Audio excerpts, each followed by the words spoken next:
नमस्कार मेरे प्रिय विद्यार्थियों। आज मैं आप लोगों को द्वारिका प्रसाद माहेश्वरी द्वारा रचित कविता इतने ऊंचे उठो, इसकी प्रथम 7 पंक्तियों की सप्रसंग व्याख्या प्रस्तुत करने जा रहा हूं। तो सर्वप्रथम मैं उन 7 पंक्तियों को पढ़कर सुना दूं, तत्पश्चात मैं उनमें आए कुछ कठिन शब्दों का अर्थ बताऊंगा और फिर संदर्भ, प्रसंग, व्याख्या एवं अंत में कुछ विशेष बातें भी बताऊंगा। इसी के साथ मैं इस कविता के उद्देश्य को भी स्पष्ट करने का प्रयास करूंगा। पूरी कविता उपलब्ध है इसके पहले वाले वीडियो में। जो प्रथम 7 पंक्तियों का मैं व्याख्या प्रस्तुत करने जा रहा हूँ, वे 7 पंक्तियाँ इस प्रकार हैं।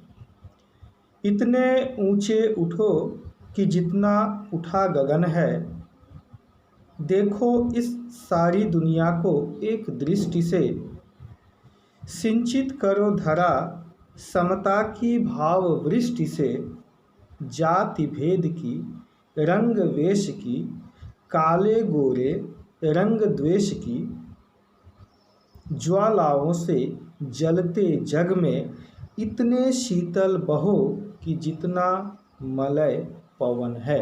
इतने शीतल बहो कि जितना मलय पवन है।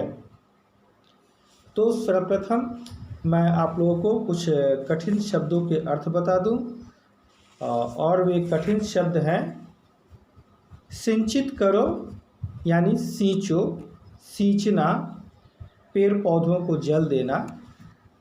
समता यानी समानता की भावना। जाति भेद, भिन्न भिन्न जातियों में अंतर, भेद, मतभेद अथवा भिन्नता का होना। धर्म, अलग अलग धर्म, हिंदू, मुस्लिम, सिख, ईसाई, पारसी, जैन, ये सब अलग अलग धर्म हैं।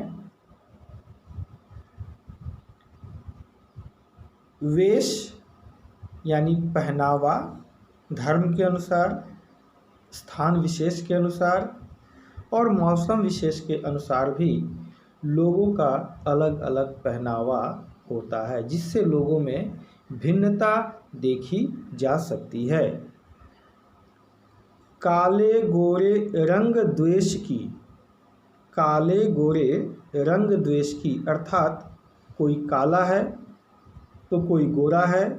इस कारण मन में उत्पन्न मतभेद अथवा विद्वेष की भावना। मलय पवन यानी मलयाचल पर्वत से बहने वाली शीतल हवा।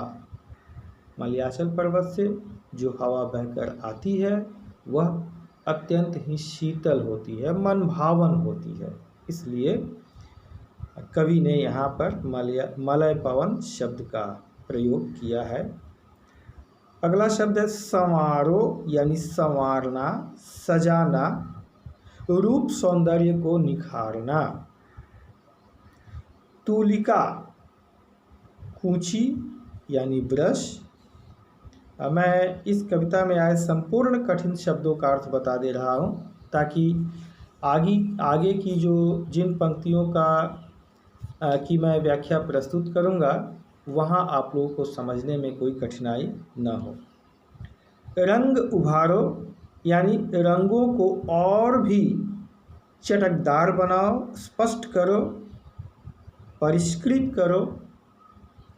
मौलिक अर्थात एकदम से नवीन या नूतन, जो किसी का नकल न हो, एकदम से नई रचना।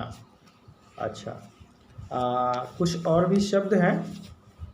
सृजन यानी रचना। अतीत यानी बीते हुए समय, बीता हुआ समय, जो समय बीत गया है ना, जो लौट करके नहीं आ सकता है। पोषक यानी पुष्ट करने वाला। जीर्ण शीर्ण का मोह अर्थात फटा पुराना या जो सड़ा गला हो उसके प्रति मोह अथवा लगाव। मृत्यु का ही द्योतक, अर्थात मृत्यु को प्रकाश करने वाला, प्रकट करने वाला या अभिव्यक्त करने वाला। अगला शब्द है चिरंतन, जो हमेशा बना रहे, लंबी अवधि तक बना रहे। शाश्वत, जो हमेशा से है, अर्थात जो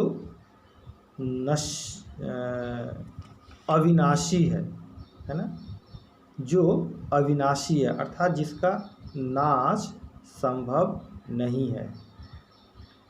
प्रवाह यानी गति अथवा प्रवाहित होना। प्रतिपल यानी हर क्षण, प्रत्येक पल। कुरूप अर्थात जो देखने में भद्दा हो, असुंदर हो, जो देखने में असुंदर हो, कुरूप हो, अर्थात जिसका रूप बुरा हो। सलोना यानी सुंदर या आकर्षक। सर्वप्रथम संदर्भ। तो संदर्भ लिखते समय हम किन बातों पर ध्यान देते हैं, आप भी ध्यान दीजिए। उपर्युक्त पंक्तियां यानी जिन पंक्तियों को अभी मैंने पढ़कर सुनाया, उपर्युक्त पंक्तियां हमारी पाठ्य पुस्तक, अर्थात आप अपनी पाठ्य पुस्तक का नाम लिखिएगा, में संकलित कविता, संकलित यानी संग्रह की गई कविता इतने ऊंचे उठो से अवतरित है और इसके कवि द्वारिका प्रसाद माहेश्वरी हैं। तो ये हो गया संदर्भ, ये हो गया संदर्भ। अच्छा, आइए प्रसंग, हम प्रसंग को जानते हैं। कवि ने हम मनुष्यों को मानसिक संकीर्णताओं को त्याग कर आपसी भेदभाव, मतभेद है ना, अपना पराया, ऊंच नीच, अमीर गरीब, इन सभी भेदभाव को मिटाकर ऊपर उठने का आह्वान किया है, हमें ऊपर उठने का आह्वान किया है। अब मैं प्रस्तुत करने जा रहा हूँ व्याख्या। तो कविता की पंक्तियों को आप सदैव याद रखिएगा।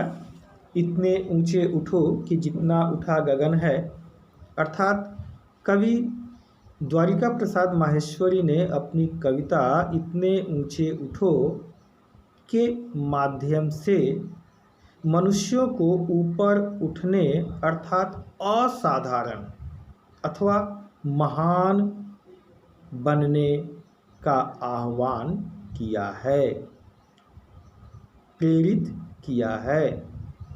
कवि ने हमें ऊपर उठने के लिए कहा है। कवि मनुष्यों को ऊपर उठने के लिए इसलिए कहते हैं अथवा कह रहे हैं क्योंकि आज छोटी छोटी महत्वहीन बातों को लेकर, विषयों को लेकर मनुष्यों में ईर्ष्या, द्वेष, नफरत, घृणा, असहनशीलता आदि की भावना इतनी बढ़ गई है कि वे एक दूसरे के जान के दुश्मन बन बैठे हैं।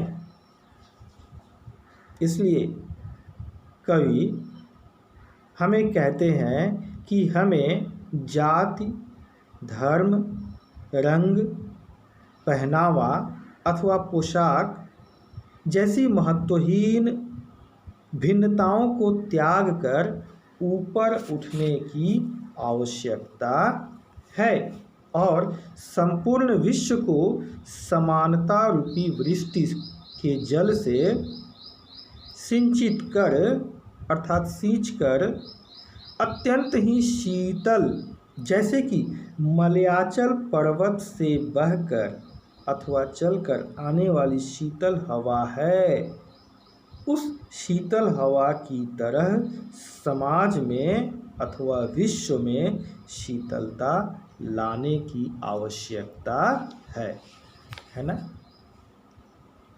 अच्छा, कवि ने एक शब्द का प्रयोग किया है, ज्वालाओं से जलते जग में। ज्वालाओं से, आज जग में यानी संसार में मनुष्यों के बीच नफरत की भावना, घृणा की भावना अथवा ईर्ष्या एवं विद्वेष की भावना इतनी बढ़ गई है कि वे अंदर ही अंदर अग्नि की तरह जल रहे हैं। इसलिए कवि ने हम सभी को आह्वान करते हुए कहा है कि हमें अग्नि की तरह प्रज्वलित होने की आवश्यकता नहीं है, अपितु हमें मलयाचल पर्वत से जो शीतल हवा बहकर आती है, जो हमारे तन मन को प्रसन्न कर देती है, उस शीतल हवा की तरह हमें बहने की आवश्यकता है। क्योंकि हम सभी मनुष्य हैं, हम सभी एक ही माता पिता की संतान हैं। यह अलग बात है कि हमने अपने आप को, स्वयं को अलग अलग धर्म, जाति, संप्रदाय में बांट लिया है, परंतु हमें यह कभी नहीं भूलना चाहिए कि हम सभी एक ही माता पिता की संतान हैं। अच्छा, अब मैं कुछ विशेष बातों को स्पष्ट करने जा रहा हूँ। कवि ने इस कविता के माध्यम से जिन बातों को कहना चाहा है, सर्वप्रथम कवि मनुष्य को ऊपर उठने का आह्वान करता है। दूसरा है आपसी भेदभाव को मिटाकर एक होने का आग्रह करता है। तीसरा है जाति, धर्म, खान पान, पहनावा आदि की भिन्नता को त्याग कर आपस में प्रेम पूर्वक मिलजुल कर रहने का आग्रह करता है। कविता पढ़ने पर हमें समझ में यह बात आती है कि कविता की भाषा अत्यंत ही सरल है, सहज है एवं बोधगम्य है। कवि ने विशुद्ध मानक हिंदी के शब्दों का प्रयोग किया है, यानी इस कविता में हमने कहीं भी उर्दू, अरबी अथवा फारसी के शब्दों का पुट नहीं देखा। अतः मैं आशा करता हूँ कि आप लोगों को यह कविता समझ में आई होगी। कृपया आप इसे पढ़ें, सुनें, समझने का प्रयास करें। अगली पंक्तियों की व्याख्या मैं बहुत जल्दी अपलोड करने वाला हूँ। धन्यवाद।